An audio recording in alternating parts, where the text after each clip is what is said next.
Assalamualaikum warahmatullahi wabarakatuh.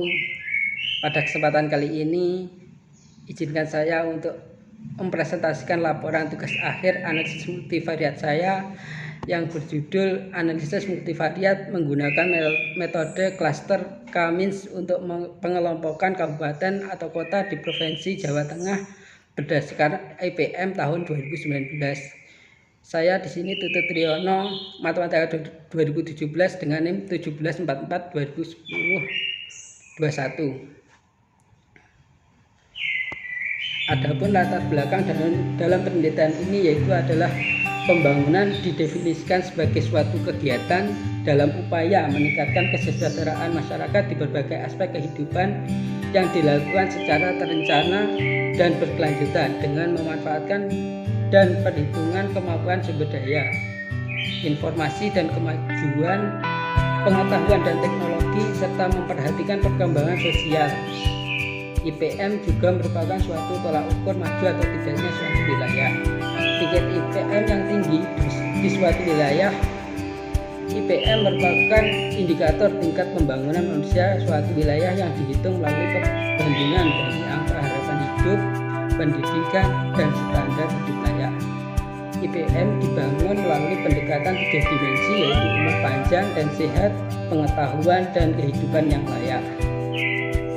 Adapun nilai IPM Provinsi Jawa Tengah pada tahun 2019 yaitu mencapai 70,52 menurut Badan Pusat Statistik Provinsi Jawa Tengah 2019. IPM Provinsi Jawa Tengah pada tahun 2014 hingga 2018 mencapai 69,98 dan ini masih di bawah rata-rata IPM nasional yaitu 70,81.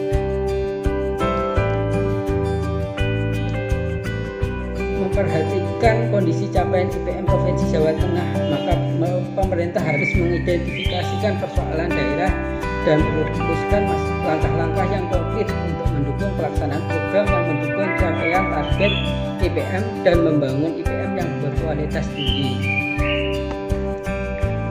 Saat ini, data yang sudah dikumpulkan tidak akan dapat memberikan hasil yang maksimal apabila tidak dianalisis secara tepat. Secara umum, analisis multivariat atau metode multivariat berhubungan dengan metode-metode yang statistik yang secara bersama-sama atau simultan melakukan analisis terhadap lebih dari 2 variabel pada setiap objek atau orang. Jadi, bisa dikatakan analisis multivariat merupakan perluasan dari analisis univariat seperti UGT atau bivariat seperti korelasi dan regresi sederhana.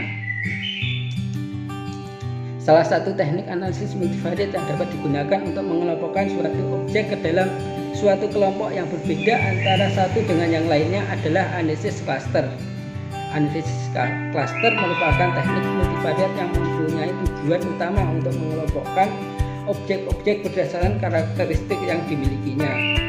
Metode K-means merupakan salah satu metode analisis non-hierarki yang digolongkan sebagai metode pengklasifikasian yang bersifat unsupervised atau tanpa arahan karena data yang dianalisis tidak mempunyai label kelas yang berarti dalam proses pengelompokannya analisis ini tidak mempunyai anggota klaster yang pasti, melainkan data yang sudah masuk ke dalam klaster bisa saja berpindah ke klaster yang lain. Berikut adalah penelitian sebelumnya berkaitan dengan analisis multivariat. Yang pertama yaitu penelitian Cahyo Aziz tahun 2017 yang berjudul Analisis Multivariat Clustering untuk APBD Kecamatan di Kota Semarang tahun 2015. Di sini terdapat hasil 3 klaster yang terkumpul. Kemudian berdasarkan penelitian yang dilakukan oleh Vina Nasari dan Surya Dharma tahun 2015 dengan judul penerapan K-means clustering pada data penerimaan mahasiswa baru. Hasil penelitiannya yaitu pengelompokan mahasiswa yang didapat 2 klaster. Selanjutnya penelitian dilakukan oleh Edianto tahun 2013 dengan judul pengklasifikasian karakteristik dengan metode K-means cluster analysis. Di dalam penelitiannya, metode K-means cluster analysis cukup efektif diterapkan dalam proses pengklasifikasian karakteristik terhadap objek penelitian.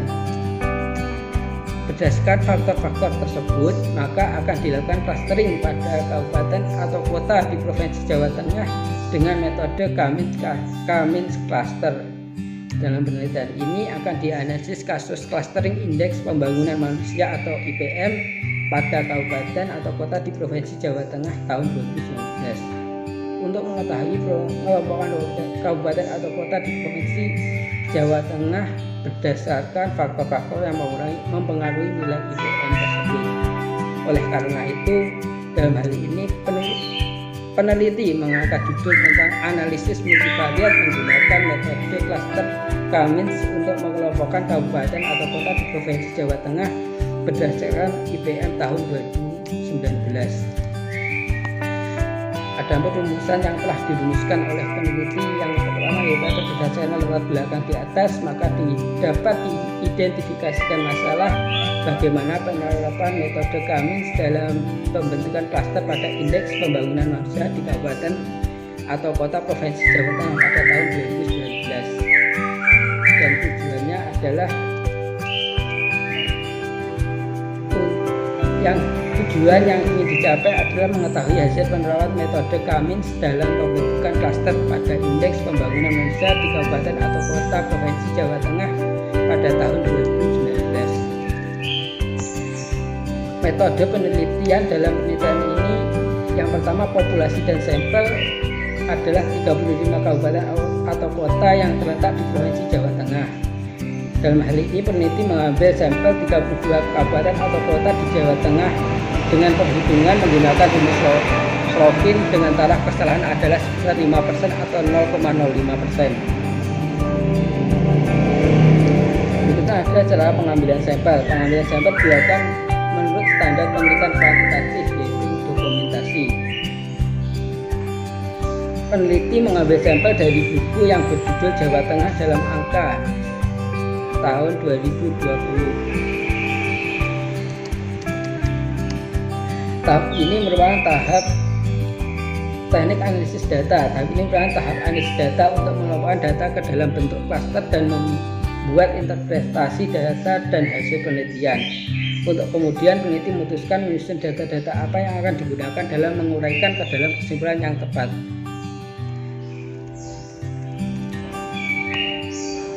Adapun data yang diperoleh oleh peneliti berdasarkan buku Jawa Tengah dalam Angka tahun 2020. Berikut adalah data dari BPS Provinsi Jawa Tengah tahun 2019. Di sini dengan variabel indeks pembangunan manusia X1 dan pengeluaran per kapita X2, tingkat partisipan angkatan kerja X3 dan presentasi kemiskinan X4. Diambil 32 kabupaten atau kota dari 35 kabupaten kota di Provinsi Jawa Tengah. Dari data yang telah diperoleh tersebut selanjutnya diproses menggunakan SPSS untuk membentuk klaster berdasarkan indikator IPM di Provinsi Jawa Tengah dengan menggunakan metode non-hierarki.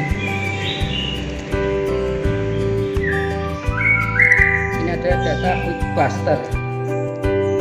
Output ini atau output dari data quick cluster ini adalah tampilan pertama dari proses clustering data sebelum melakukan iterasi, karena nanti akan dihasilkan proses clustering sesudah iterasi yang hasil akhirnya adalah final clustering center.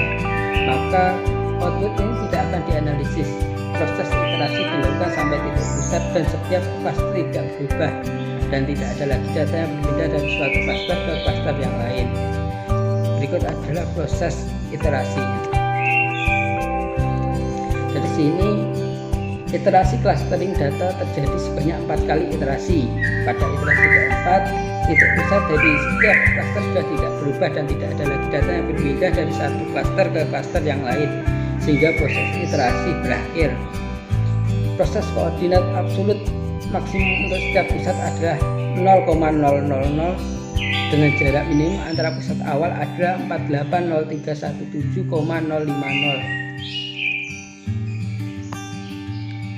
Dari situ didapat titik pusat akhir atau final cluster center.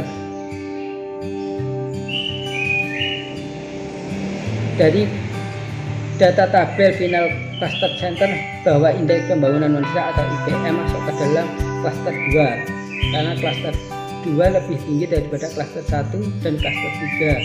Pengeluaran per kapita atau PPK masuk ke dalam cluster 2 karena lebih tinggi dari cluster 1 dan cluster 3. Kemudian tingkat partisipasi angkatan kerja atau TPAK masuk ke dalam cluster 2 dan presentasi kemiskinan masuk ke dalam cluster 1. Perbedaan setiap klaster. Setelah membentuk 3 klaster, langkah selanjutnya adalah melihat apakah variabel yang telah terbentuk klaster mempunyai perbedaan pada setiap klaster.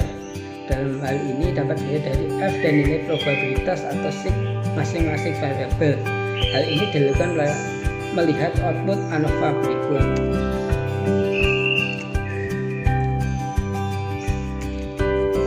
Pada gambar dapat dilihat bahwa kolom cluster menunjukkan besaran between cluster min, sedangkan kolom error menunjukkan besaran within cluster min, sehingga nilai F diperoleh. Jadi nilai F ini diperoleh dari min square dibagi cluster min square dibagi dengan error min square.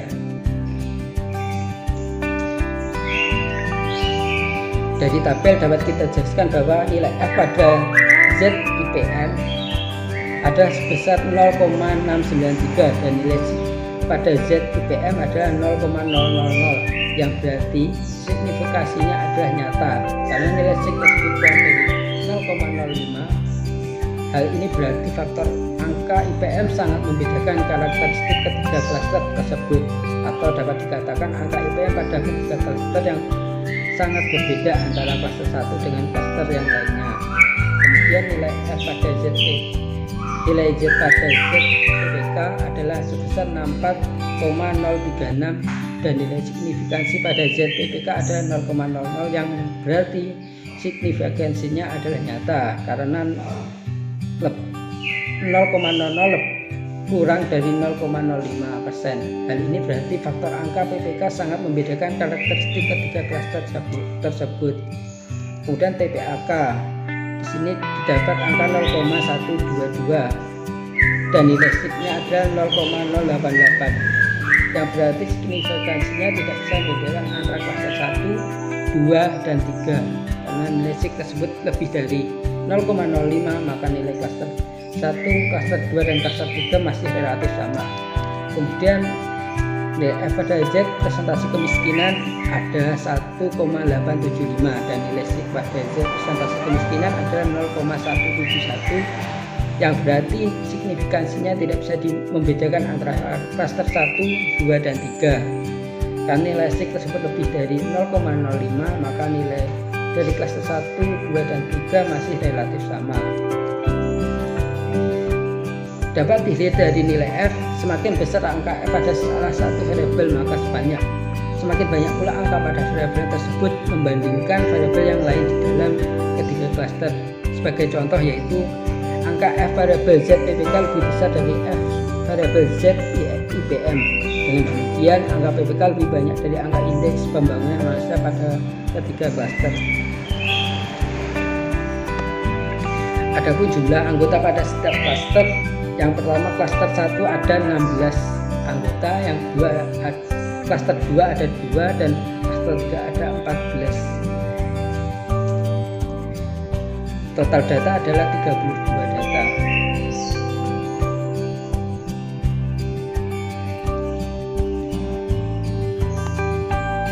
Dari sana dapat kita simpulkan bahwa berdasarkan hasil dan pembahasan maka dapat disimpulkan pengelompokan kabupaten atau kota berdasarkan angka indeks pembangunan manusia, pengeluaran per kapita, tingkat partisipasi angkatan kerja, dan presentasi kemiskinan.